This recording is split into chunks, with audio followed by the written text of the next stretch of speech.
पूरी दुनिया से एक ऐसी आवाज़ जा चुकी है जिसको पूरी दुनिया सुनती थी। खाली भारत के बारे में अगर कहें तो ये ज़्यादा सही नहीं होगा। पाकिस्तान हो, बांग्लादेश हो, अफ़गानिस्तान हो, अमेरिका हो, अफ्रीका हो, पूरी दुनिया के सभी कॉन्टिनेंट में जो है लता जी को सुना जाता था। लता जी आज दुनिया में नहीं हैं। उनके गाने के बारे में, उनके आवाज़ के बारे में तो बहुत सारी बातें आपने पहले भी सुनी है और भविष्य में भी सुनते रहेंगे।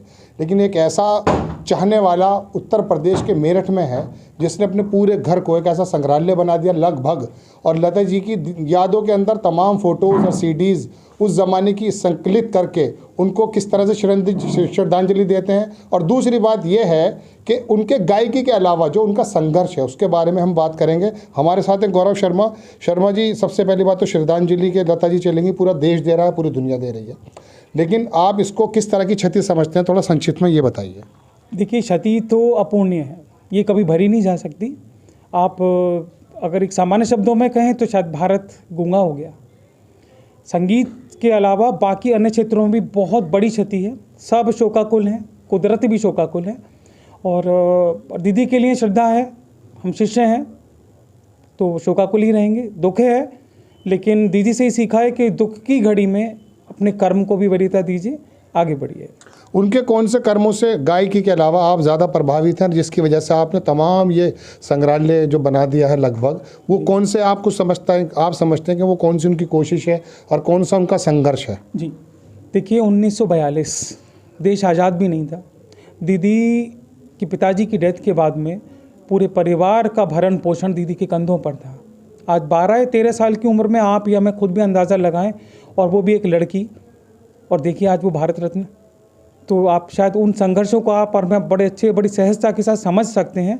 थोड़ा मनन करें, समझें और देखें कि वो दीदी का कर्म था गाना, लेकिन उस कर्म को निभाने के लिए दीदी ने जो संघर्ष के, छोटी छोटी चीज़ों के लिए उन्होंने जो प्रयास किए। देखिए, परिवार के अलावा देश, समाज, हर वो क्षेत्र जहाँ वो अपना योगदान दे सकती थी वो अभी तक देते आई, और विशेष ये देखिए कि 28 दिनों तक वो फिर भी योद्धा की तरह लड़ी हैं।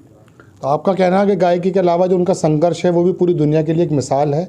हमारे देश से कटा हुआ एक देश है, उसके शासक ने कहा कि हमारे पास यदि कुछ नहीं है तो एक ताजमहल नहीं है और एक लता जी नहीं, कि अब क्या गला नहीं है। इसके बारे में आप क्या कहेंगे कि वो शासक कितना सही था इस बारे में? देखिए, ये मौसीकी है, ये कला है, और कला की कदरदान हर जगह हैं। वहाँ सीमाएं, बाध्यताएं सब हट जाती हैं।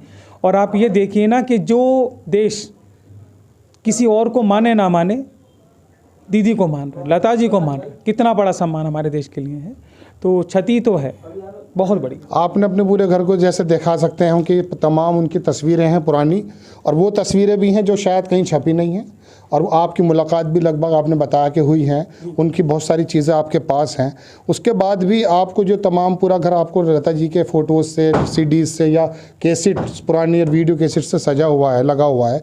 भविष्य में भी आप चाहेंगे कि आपकी ये तमाम की तमाम धरोहर लोगों के सामने आए और लोग यहाँ पर आएँ और देखें। जैसा कि सुनने में आया कि आप चाहते हैं कि उनके नाम से भी यहाँ मेरठ में या आसपास जहाँ पर भी आप चाहें एक संग्रहालय बन जाए, ऐसा सोचते हैं आप? जी, प्रयास तो यही है, और बड़ा सार्थक प्रयास है। शायद आप भी सहमत होंगे मेरी बात से कि ये होना चाहिए और होना ही चाहिए, और इसका प्रयास जारी रहेगा। एक अपील है, और दो कि प्रशासन, शासन समझे, धरोहरों को सहेजे। तो ये गौरव शर्मा हमारे साथ थे जो लता जी के बहुत ज़बरदस्त फ़ैन हैं। गायकी के अलावा भी उनका जो संघर्ष था वो उससे ज़्यादा इंस्पायर होकर इन्होंने अपने पूरे घर के अंदर उनकी यादों को सजा रखा है। इनकी आंखों के अंदर जो नमी है वो खाली इन्हीं के आंखों में नहीं है, पूरे देश और दुनिया की भी है। और आप उस नमी को भी याद कीजिए कि हमारे पूर्व प्रधानमंत्री पंडित जवाहरलाल नेहरू जब गाना उन्होंने गाया था, ऐ मेरे वतन के लोगों, वो भी रो पड़े थे। और वाकई एक बहुत बड़ी क्षति है देश के लिए, दुनिया के लिए, चूँकि लता जी खाली गायकी से नहीं, अपने संघर्षों से भी पूरी दुनिया को बताया कि एक लेडी, एक लड़की, एक महिला पिता के ना होने के बावजूद भी अपनी 3 बहनों को लेकर के कैसे पोषण करती है और किस तरह से अपने आप को स्थापित करती है, और स्थापित भी इस तरह से कि भारत रत्न के अलावा वो पूरी दुनिया की रत्न बन जाती हैं। कैमरामैन रियासत अली के साथ मैं राशिद ज़हीर, और मेरे चैनल को आप सब्सक्राइब कीजिए। नाम है न्यूज़ 9 TV। Thank you.